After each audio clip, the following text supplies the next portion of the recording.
Saat keduanya mulai panik, suara tangisan bayi yang tadinya terdengar tiba-tiba berubah menjadi suara tawa wanita cekikikan.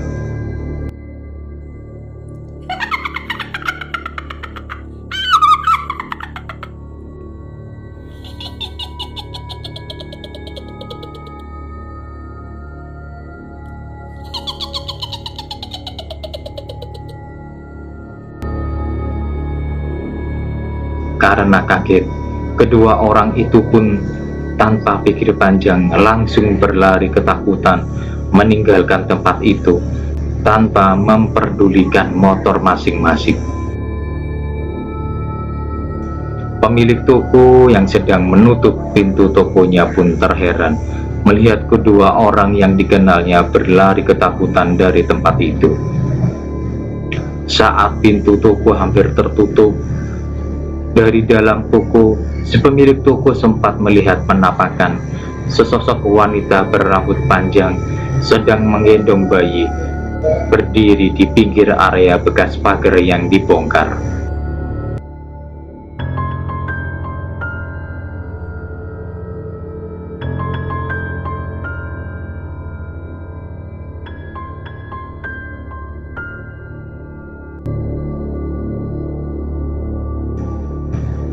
Sementara Pak Agung dan Pak Mandor berlari menjauh dari lokasi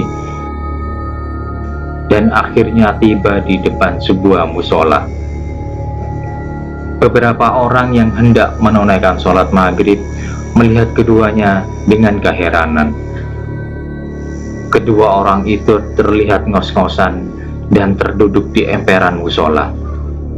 Berhubung waktu maghrib telah tiba, keduanya memutuskan untuk ikut sholat berjamaah di dalam musola itu. Selesai sholat, kedua orang itu terlihat kebingungan. Mereka teringat dengan kedua motornya yang masih berada di lokasi pekerjaan, sehingga tak ada pilihan lain selain kembali ke tempat itu agar keduanya bisa pulang ke rumah masing-masing. Bagaimana ini, Pak? Kita harus ambil motor di tempat itu. Kalau tidak, bagaimana kita bisa pulang? Kata Pak Agung kebingungan. Salah seorang jamaah musola yang merupakan warga sekitar daerah tersebut melihat kedua orang itu lalu bertanya pada mereka. Pak Mandor pun menjelaskan bahwa mereka berdua baru saja pulang dari bekerja, yaitu merenovasi bangunan tua yang tak jauh dari musola itu. Mendengar penjelasan Pak Mandor, tiba-tiba orang itu mengajak mereka untuk mampir ke rumahnya terlebih dahulu. Dan karena tak ada pilihan lain, akhirnya mereka pun menuruti tawanan orang itu. Silakan duduk, Pak, saya mau ganti baju dulu sebentar. Orang itu mempersilahkan Pak Mandor dan Pak Agung untuk masuk dan duduk di ruang tamu rumahnya. Tak lama kemudian orang itu pun keluar dan memperkenalkan diri. Nama saya Pak Didi, kata orang itu. Pak Mandor dan Pak Agung pun memperkenalkan diri masing-masing. Pak Didi pun menanyakan perihal pekerjaan mereka dan apa yang mereka alami di lokasi kerja mereka. Meski agak ragu, akhirnya keduanya menceritakan setiap kejadian yang mereka alami sejak awal memulai pekerjaan di tempat itu. Setelah mendengar ceritanya, Pak Didi pun menyampaikan sebuah cerita yang berkaitan dengan tempat itu, sekaligus tentang keluarga yang pernah menempatinya. Menurut Pak Didi, cerita itu sudah menjadi rahasia umum bagi warga sekitar tempat itu. Jadi, beliau bersedia menceritakan kepada Pak Mandor dan Pak Agung. Sebelum bercerita, istri Pak Didi muncul menyuguhkan minuman untuk kedua tamu suaminya tersebut. Nah, ini istri saya. Dia juga tahu cerita di bekas rumah Pak Roni itu, ujar Pak Didi.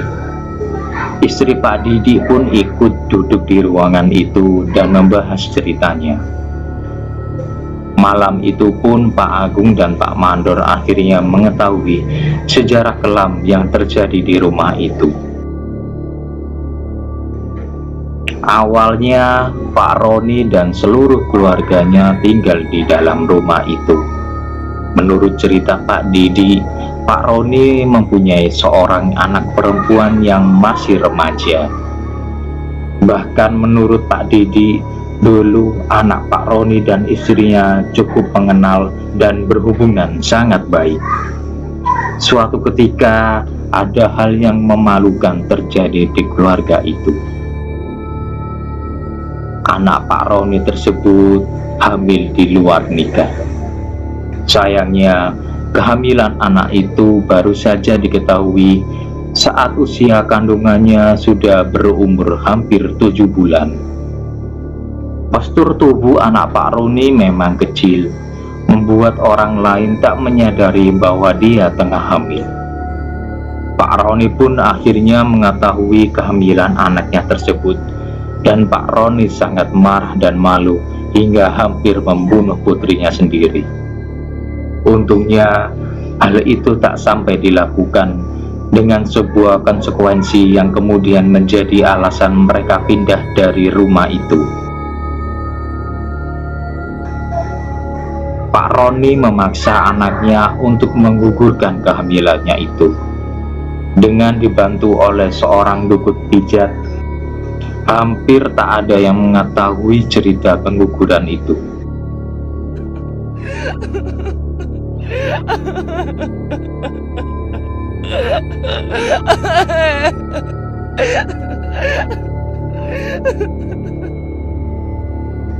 Sayangnya, selang beberapa hari, anak Pak Roni dilarikan ke rumah sakit karena mengalami pendarahan yang cukup parah. Beberapa warga yang saat itu penasaran dengan kondisi anak Pak Roni berdatangan dan mencari tahu apa yang sebenarnya terjadi. Istri Pak Didi adalah salah seorang saksi dari kejadian itu. Sebelum akhirnya meninggal, anak Pak Roni sempat memberitahu kepada istri Pak Didi bahwa ia baru saja menggugurkan janin hasil hubungan dengan kekasihnya. Anak Pak Roni pun sempat meminta kepada istri Pak Didi untuk menyampaikan kepada orang tuanya agar jika ia meninggal, ia ingin janin yang digugurkan itu dipindah dan dikuburkan di dekat makamnya. Saat anak Pak Roni itu meninggal, istri Pak Didi sudah berusaha menyampaikan amanah itu, namun justru kemarahan dari keluarga Pak Roni yang diterimanya. Karena merasa aib keluarganya sudah terbongkar, Pak Roni dan keluarganya memutuskan untuk pindah dari rumah itu dan akhirnya menaruh rasa benci pada istri Pak Didi dan keluarganya. Amanah itu belum dilaksanakan saat keluarga Pak Roni pindah dari rumah itu. Dan saat mendengar cerita dari warga sekitar tentang rumah itu berubah menjadi angker, istri Pak Didi sudah menduga bahwa suara tangisan bayi yang sering terdengar dari rumah itu adalah suara sosok janin yang pernah dikuburkan di suatu tempat di dalam rumah itu.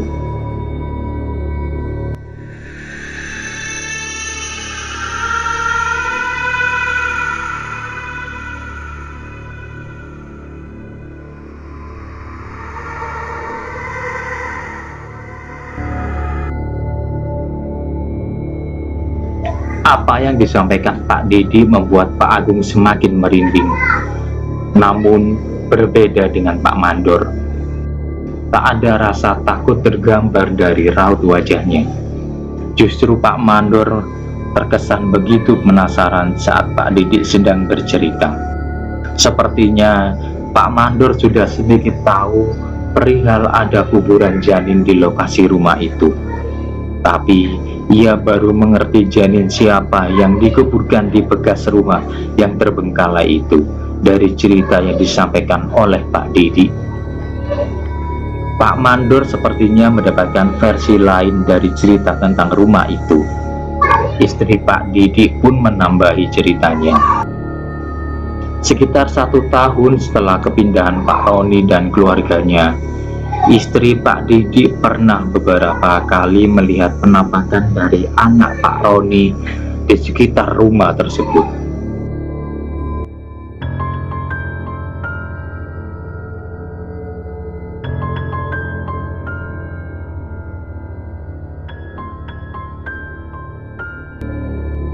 Sesekali ia merasa sosok itu seperti sedang menangis meminta tolong.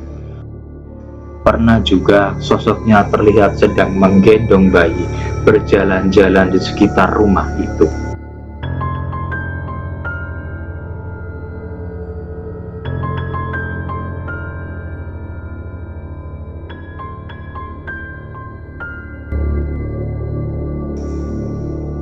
Pernah ada yang mengontrak dan menempati rumah itu, tapi karena sering mendapatkan gangguan dari makhluk-makhluk astral, akhirnya orang itu keluar dan tak ada yang berani menempati rumah itu dan akhirnya terbengkalai. Istri Pak Didi pun sempat ditampaki oleh sosok anak Pak Roni di masa awal meninggalnya, tapi setelah diobati dan akhirnya sosok itu tak lagi mengganggunya. Sampai ia mendengar bahwa lokasi rumah itu akan direnovasi, istri Pak Didi kembali didatangi oleh sosok anak Pak Roni dalam mimpinya.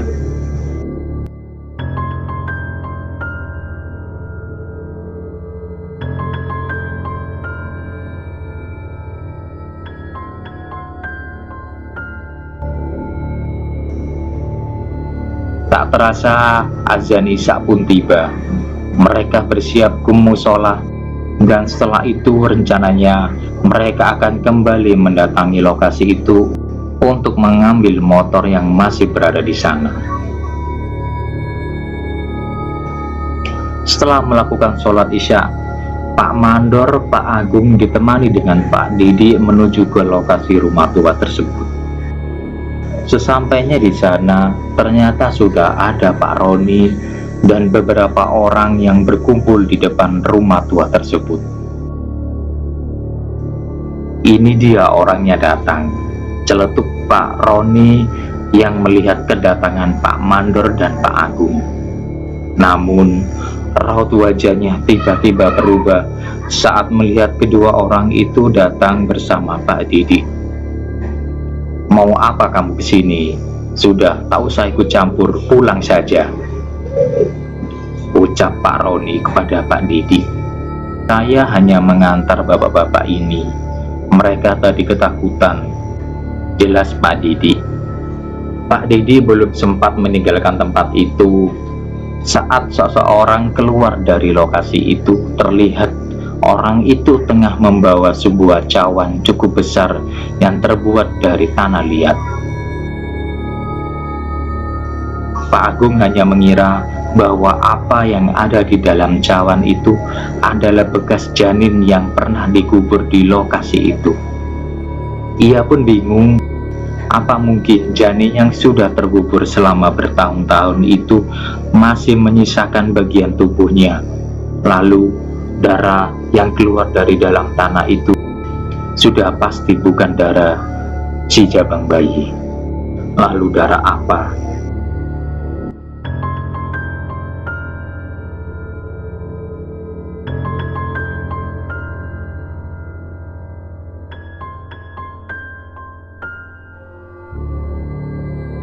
Keesokan harinya, pekerjaan di lokasi itu dihentikan. Menurut Pak Mandor, ia memutuskan untuk mundur dari proyek renovasi itu. Alasannya, Pak Roni seakan mempersulit pembayaran untuk proses renovasi rumahnya. Tapi Pak Mandor sepertinya tidak mengatakan alasan yang sebenarnya. Tapi setelah beberapa lama, saat Pak Agung diajak oleh Pak Mandor untuk bekerja di lokasi lain, Pak Mandor baru mengatakan alasan yang sebenarnya mundur dari pekerjaan dari tempat itu. Alasannya adalah karena Pak Mandor sempat menyarankan apa yang dipesan oleh istri Pak Didi kepada Pak Roni.